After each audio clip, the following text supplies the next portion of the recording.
Hey, so I watched the Nick Fuentes debate with Valuetainment SOScast, and I have some opinions about the debate. First of all, in opening, I did not like the debate because there was no debate, because it was just a gang up on Nick. That out of the way, the very first thing Nick is asked about his sex life, because Nick or Adam Sosnick says this podcast is about getting you paid and getting you laid and getting you paid and getting you laid, which is like something to do with how when you mix money and getting laid, that's kind of like prostitution in a way, but no one's saying that because that would be very elementary thinking. Let's just move past that. But Nick, first of all, is put on the back about being a virgin. And when you talk about this religious stuff, and especially in North America, no one really is religious and no one really lives a moralized life. So when Nick was saying that, yeah, he's a virgin and he's waiting till marriage, it was kind of like a really great way to have the tone set to his character. Now, why did I not like the interview? Because these so-called debates are never really that good. They never really get pushed up against a wall in like debate. And the debate is not an issue because it's the host. It's that these so-called debates need like 6-7 hours to debate and really walk all the ideas through. But what happens to Nick is that he's put on these stupid, he's on this interview or debate, and it's Nick versus a military captain, 2 girls, and then one really big tough guy that right away called Nick a pedophile and said he has microgenitalia and was saying that he's a closeted homosexual and really going after his character. Now, people will say like, oh yeah, he did that because, you know, he actually hates Nick. But I feel like that was just a way to show the algorithm and show the brand of Valuetainment and SOScast that they're not pro Nick, that they brought him on and like bullied him a little bit, made him look stupid, clowned him a little bit to keep the pressure off of getting censored. So I saw that play there and that made sense. But in the very first minute, this girl, or like not in the very first minute, but one of the girls said to him right away, like, I'm a strong woman and I'll break your face or something like that. And I was kind of like disgusted there, and I was like, you know, the moderator should address that, because threats of violence, that's not debate. That's not how the ideas win. That's not how bad ideas are proven. That's just some thug shit. And I didn't like that. And then the other guy, the big tough guy on there, the really guy that can take you around to every hood and show you what's up. And if you watch the interview, you'll see that tough guy on there. You'll know what I'm talking about. So you'd have to check out the interview. But the big tough guy was dissing him. And it was like, what the hell? And if you're really cynical and if you're really red pill, you'd be like, that guy was there to clown Nick so Nick actually looks better in a weird way. So now that I've discussed the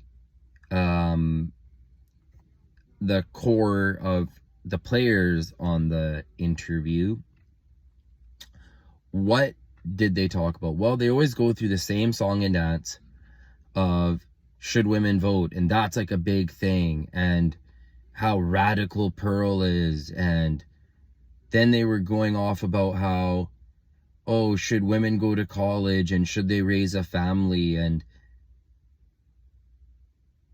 this whole, oh yeah, you should go to school and be a boss, and then, you know, then after you have kids. This is the fall. This is the stupid delusional thinking that you can have your cake and eat it too, because there's a saying, and I think it resonates more with men, is that you can have time, but you can't have money. You can have money, but you can't have time. You have to make choices in life. So there was that end of things. Also, what I did enjoy about the Nick Fuentes debate with SOScast and Valuetainment was the fact that Nick shit on Ben Shapiro's Daily Wire, PragerU, and all these corny ass conservatives that are just war hawks, pro Iraq war, pro destabilization of other parts of the world, like it's their mission in life, and say things like, oh, we have to take democracy. They love these type of dog whistles, the conservatives. And that's why it's so easy to shit on liberals and be like, liberals are so stupid. But I've met some really good people that say they're liberal because they will never trust the Republicans after all the war and shit they started. Granted that, look at where we are right now in terms of pushing Russia over the edge. Is that theater? I'm not sure, but it's a conversation nonetheless. So when he said stuff, and the words that he used, we can't use them on YouTube to keep this all family friendly, but when he said that he used to be someone that was pro PragerU, pro Daily Wire, and then he was asking why countries receive unlimited funding when his brand is America first, it was like bingo. So many ears perked up at that moment that could understand the sideways conversation of what's happening there, because Nick can't really go into full Rumble mode, like how his stream is on Rumble, because of censorship.